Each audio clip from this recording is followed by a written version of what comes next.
Hello student, today we are going to learn about the nutrition. What is nutrition?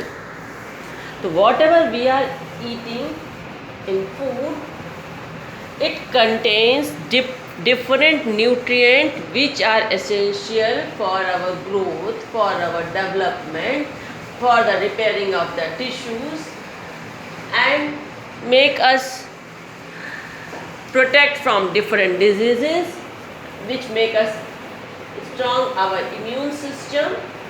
So these are the nutrients which are present in our food. They are carbohydrates, fats, proteins, mineral salts, vitamins and water. These we are consumed in our food, like in breakfast, in lunch, in supper, in dinner. Whatever we are eating, whatever food is there, we are getting only carbohydrate, fat, proteins, mineral salt, vitamins and water. In these nutrient, first is the carbohydrate, which is meant for providing energy for doing work. जो carbohydrate है हमको energy provide करता है काम करने के लिए.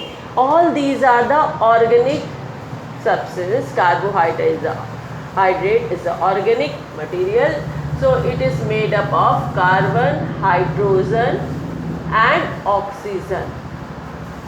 Carbon, hydrogen और ऑक्सीजन से मिलके बना होता है कार्बोहाइड्रेट. इसमें हाइड्रोजन और ऑक्सीजन का रेशियो वही होता है जो वाटर में होता है, मतलब H2O. वाटर में जो हाइड्रोजन और ऑक्सीजन का रेशियो है वही रेशियो कार्बोहाइड्रेट्स में होता है. अब कार्बोहाइड्रेट जिनको हम लोग शुगर कहेंगे, इसमें शुगर है. जो शुगर भी अलग अलग तरह के हैं, जैसे मोनोसैकेराइड जिसमें एक ही मॉलिक्यूल है शुगर का. शुगर क्या है? C6H12O6. इसमें एक मॉलिक्यूल शुगर का. ये वो शुगर नहीं है जो हम लोग घर में कॉमन यूज़ करते हैं मिल्क में, टी में. ये वो शुगर नहीं है. ये ग्लूकोज, फ्रक्टोज और गैलेक्टोज, इनका केमिकल फॉर्मूला C6H12O6 है. ग्लूकोज क्या है? ये डायरेक्टली हमारे बॉडी में डिज़ोल्व हो जाएगा और ये मोनोमर है, स्मॉलर मॉलिक्यूल है, तो जिसको हमारा ब्लड डायरेक्टली एब्जॉर्व कर लेगा और एनर्जी प्रोवाइड करेगा. तो ये ग्लूकोज इज़ अ शुगर जो ग्रेप शुगर है. And fructose is a sugar which we are getting from the plant. और फ्रूट शुगर जिसको कह सकते हैं, ये fructose. And galactose is the milk sugar. जो मिल्क में शुगर मिलती है दैट इज़ द गैलेक्टोज. तो हम लोग न्यूट्रिएंट चैप्टर पढ़ रहे हैं. न्यूट्रिएंट चैप्टर में डिफरेंट न्यूट्रिएंट अपने फूड में लेते हैं. उसमें सबसे पहले हम लोग कार्बोहाइड्रेट्स में आए हैं. कार्बोहाइड्रेट्स हम लोग को एनर्जी प्रोवाइड करते हैं और एनर्जी गिविंग फूड है, जिसमें ऑर्गेनिक मटेरियल है. तो इसमें कार्बन, हाइड्रोजन और ऑक्सीजन प्रेजेंट है, जिसमें हाइड्रोजन और ऑक्सीजन का रेशियो जो वाटर में है 2:1 वही रेशियो है.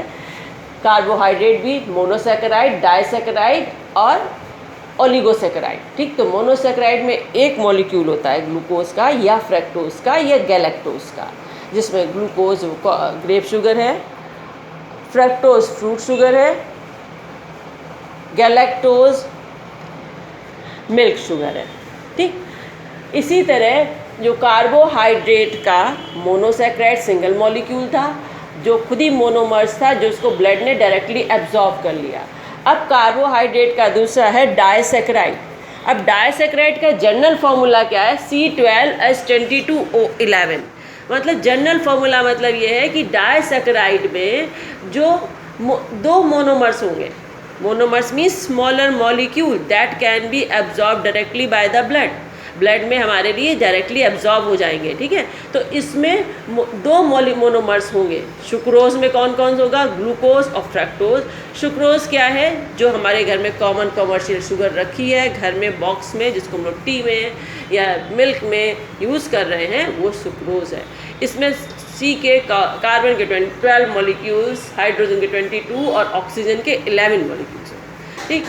और ये ग्लूकोज और फ्रैक्टोज से मिलके बनी। It means when it will broken down into glucose and fructose then only it can be absorb by our blood. जब ये सुक्रोज इसका डाइजेशन होगा, स्मॉलर मॉलिक्यूल में टूटेगा, तो इसके स्मॉलर मॉलिक्यूल क्या हैं, ग्लूकोज और फ्रैक्टोज, जिनको हमारा ब्लड एब्जॉर्ब कर पाएगा। इसी तरह डाइसैकेराइड दूसरा क्या है, माल्टोज। माल्टोज जो माल्ट शुगर है, माल्ट से मिलती है, और इसमें मोनोमर्स क्या है, ग्लूकोज और ग्लूकोज, ठीक। मतलब 2 ग्लूकोज मॉलिक्यूल मिलके एक माल्टोज बनाएंगे। तो जब माल्टोज का डाइजेशन होगा तो ग्लूकोज के स्मॉलर मॉलिक्यूल में टूटेगा। इसी तरह जो मिल्क शुगर है, जो लैक्टोज है, उसमें ग्लूकोज और गैलेक्टोज में टूटेगा। तो हमारी बॉडी में जब लैक्टोज जाएगा तो लैक्टोज डाइजेस्ट होने के बाद ग्लूकोज और गैलेक्टोज में चेंज होगा, broken down into glucose and galactose, and this glucose and galactose can be absorbed by our blood because these are the smaller molecule. Third type of carbohydrate we can say starch. अब starch क्या होगा, जो plant में glucose या food store होता है starch के form में, और ये इसमें केवल सिंगल मॉलिक्यूल था ग्लूकोज का, इसमें 2 मॉलिक्यूल्स है, इसमें बहुत सारे मॉलिक्यूल हैं। Formula C6H10O5 whole N। N का मतलब इतने इसके बहुत सारे C6H10O5 के N नंबर ऑफ मॉलिक्यूल्स हैं, ठीक है। N नंबर होंगे, बड़ा मॉलिक्यूल है, ये स्मॉलर मॉलिक्यूल में टूटेगा, तो स्टार्च स्मॉलर मॉलिक्यूल में टूटेगा, तभी ये बॉडी में एब्जॉर्ब हो पाएगा।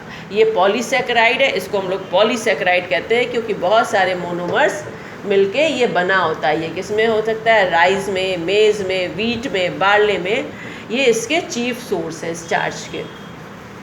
इसका केमिकल फॉर्मूला ये है।